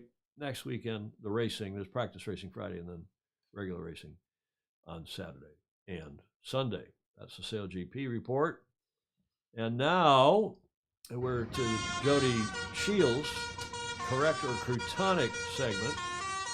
I turned that down too. That's nice. Yeah. It's just too loud. I like to be able to leave the level up here on the mixer and not have to move it up and down to each of these slides. I'm trying to balance them out. But that one's obnoxious, but it's fun. Yeah. Now I ask you, is this slide sent through by one of the Fosies? Is it correct or is it crutonic? Oh, it's lovely. Is it skating live or is it Memorex? Memorex, but it's... Is it photoshopped or is it... No? Yeah. I mean, it's skating on a rainbow. Is that neat? Well, you all tell me if that is... I'm not sure. And the Fosie who sent it through found it online. Of course, that's Ted Ryman, who sends through a lot of great stuff. Is that correct or crutonic? Ryman says it's correct. Fritz Mueller. Chris actually says it's crutonic, not real. As Fritz Mueller thinks it's Photoshop. Yeah. I don't know. I really don't know. Why do you think it's correct, Ted Ryman? You found it online. You'll have to... It's a double rainbow, too. Yeah, it's a double, exactly. If you look closely, he is jumping. He's jumping the shark. Yeah, I think there's something, the sail, he looks like he's going through a tack or a jibe. If you look, the board is pointing left to right. The sail, the leading edge of the sail is going right to left. So I think it's, for that reason alone, I think it's crutonic. And Ryman Ted is saying he's just guessing. Lines of definition not consistent. I think it probably is crutonic, but I'm not sure. I don't know for sure. He's holding on for dear life. Gordon Smith wants to know if we can have how much is that doggy in the window playing on the banjo instead of the baby shark thing. Too many coincidences to be correct, I suppose. Crutonic, Tier de Jong. I think most of you think it's crutonic. Yeah. I don't know. I think I'd just enjoy it and not worry about whether it was real or not real. It's fun. Yeah. It's fun. Okay, I think most of us think it's crutonic, and that was my gut reaction, but I don't know. Watch some video of sailboard wave jumping. It looks correct. Oh, Steve thinks it might be correct because of the, I'll go back to, yeah, they do. There's a big seaway there, see? Yep. In the bottom of that slide, you can see this. Mm-hmm. Crutonic but cool. Ryman says crutonic but cool. Clark Chapin's with you. He's saying, Julia, he's just saying, just enjoy it. Okay, speaking of enjoyment, I've got, and thanks again, Ted Ryman, for that, sending that along. I've got a preview now of the upcoming, it starts Sunday, one of the coolest events on the calendar in our sport. And of course, this is the Yacht Club Costa Smeraldas in the IMA's Maxi Yacht Rolex Cup. Runs the 4th through the 10th, starting this Sunday through next weekend. And not only the Maxis are there, the 4 of the J's are there. This is not in Sardinia, in Costa Smeralda, as you can see, but it is those from boats. another regatta, I Yeah. think in France. If Dr. McIrvin, who is the Secretary General, is on, he'll know, and perhaps others of you will as well. There's the newest one, Svea, who's owned here by a St. Francis member, Siebel, right? Mm-hmm. And see, they're wearing helmets because they're worried about, at least up on the foredeck, because they're worried about the spinnaker pull, enormous loads, and somebody dropping it on their heads.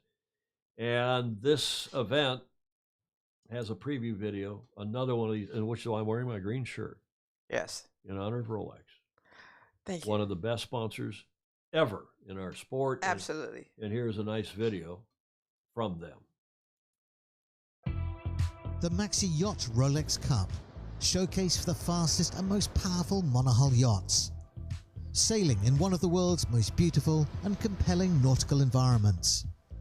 Organised by the Yacht Club Costa Smeralda in conjunction with the International Maxi Association, the 32nd edition of this prestigious event will be held from the 4th to the 10th of September.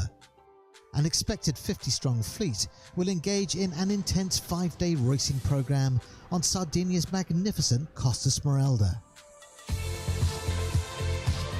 The entrants represent the diversity and cutting edge of monohull design and technology. When this impressive array of yachts, ranging in size from 60 to in excess of 140 feet, take to the water, one of sailing's most glorious sights is guaranteed. Competition is divided into highly competitive classes where teamwork and consistent performances are key to a successful week. Every start sequence, mark rounding and maneuver are crucial.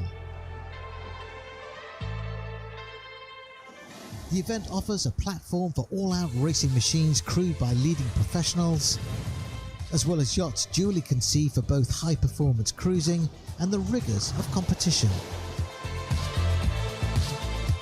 Goliaths measuring over 100 feet, delivering extreme power and impressive scale, and elegant J-class yachts, reflecting sailing's heritage and redolent of the 1930s, create a mesmerizing spectacle when in full flight and stir the soul. For Maxi owners and sailors alike, honours of the Maxi Yacht Rolex Cup are much coveted and highly contested on the water. Excellence is demanded from all those seeking to overcome the most prepared and skilled of opponents.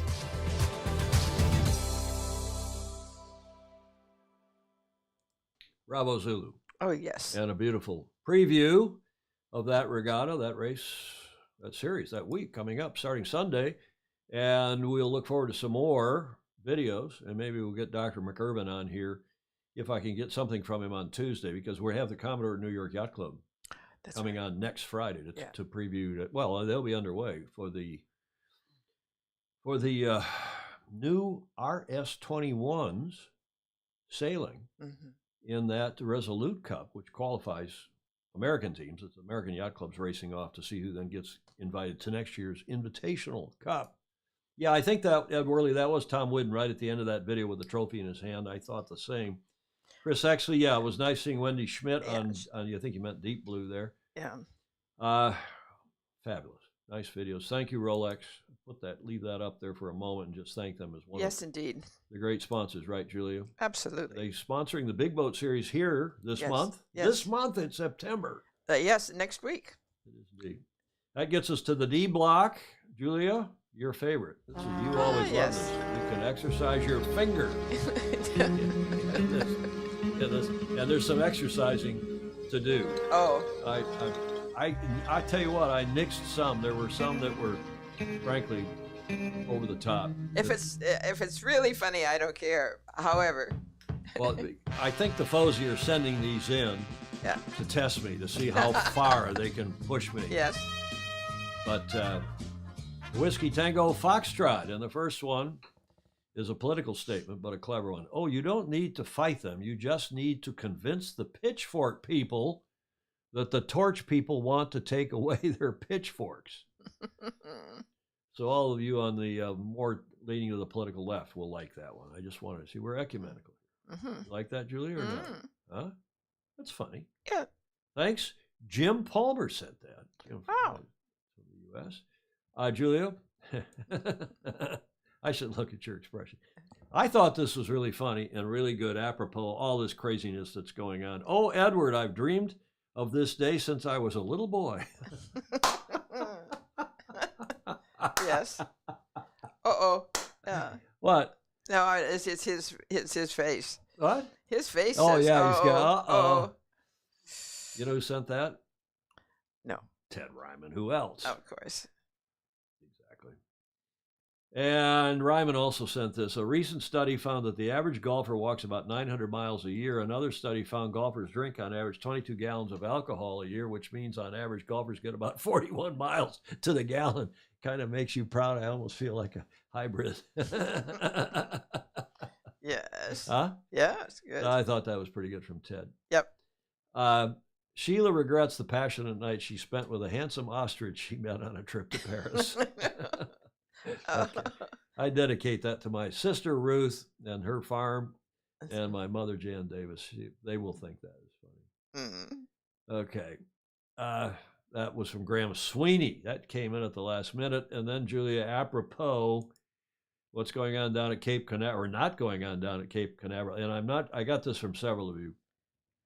This I thought was hilarious because they were about to blast off and then the check engine light came on, maintenance required. And they didn't get off again today. I think weather and still that engine problem. They're trying to launch on Monday, right? Yep. And it's back to the moon after 50 years, going back to the moon. And why are we going to the moon?